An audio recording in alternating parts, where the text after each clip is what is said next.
Okie dokie, Ruben Obed here, bringing you episode 3 of Solar Power for Dummies, okay?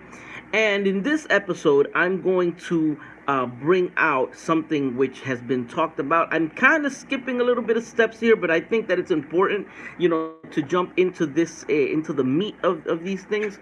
And I'm going to talk a little bit about batteries, okay? Now, everybody knows that for solar, a lot of people are using lithium batteries.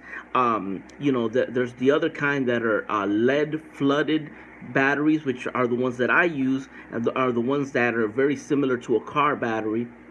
And and you have the solar batteries that are sealed like AGM, and I'll get into that later on. But the purpose of this is solar batteries, the ones that you buy that are specifically for solar, they will give you an amp hour rating. For example, you buy a Trojan battery, and the Trojan battery might be, 200 amp hours.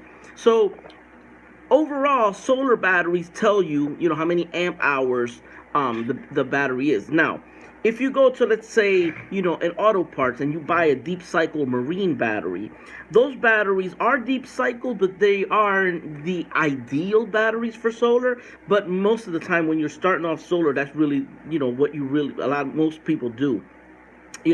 So they go to the auto parts store and they buy a deep cycle marine RV battery, also known as leisure batteries. But they notice that it does not say amp hours on it, and I'm going to show you what it'll look like. Okay, it'll look something like this. It'll say the model of the battery, the cold cranking amps, all right, and then it'll say reserve capacity. Now what happens is that these batteries in particular, these marine batteries that you get at any auto parts store, when it has cold cranking amps, that means that they are starter batteries as well. Deep cycle batteries and solar batteries generally don't have cranking amps because they're not for cranking any kind of motor. They're simply to give you energy in a long fixed period of time.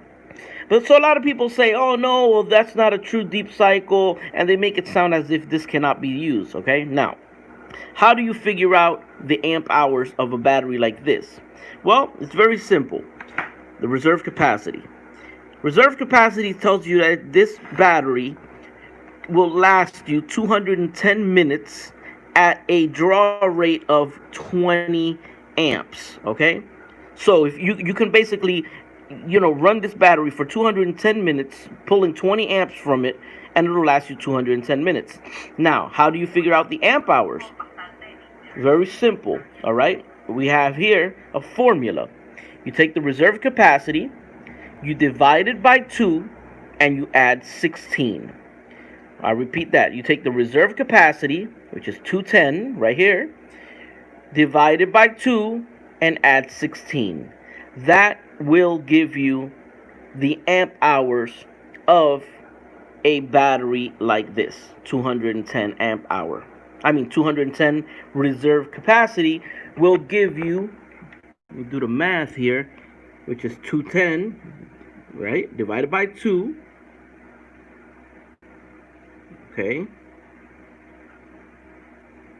Okay, so this battery, in particular, this battery will give me 121 amp hours, okay. So that means that I can run this battery 1 amp for 121 hours.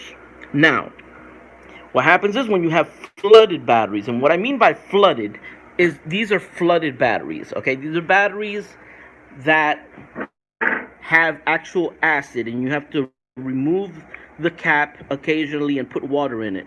These are flooded batteries, okay? So these batteries in particular, right, you should not drain them more than 50%. Okay, you should not drain them more than 50% because you will damage them.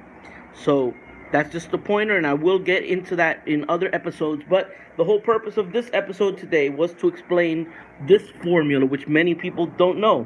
So if you find a battery and it says amp hours on it, perfect. If it doesn't say amp hours, if it's like this and it says reserve capacity, then you know that this is the formula. You take the reserve capacity, you divide it by 2, and you add 16, and that will give you your amp hours of 121 amp hours.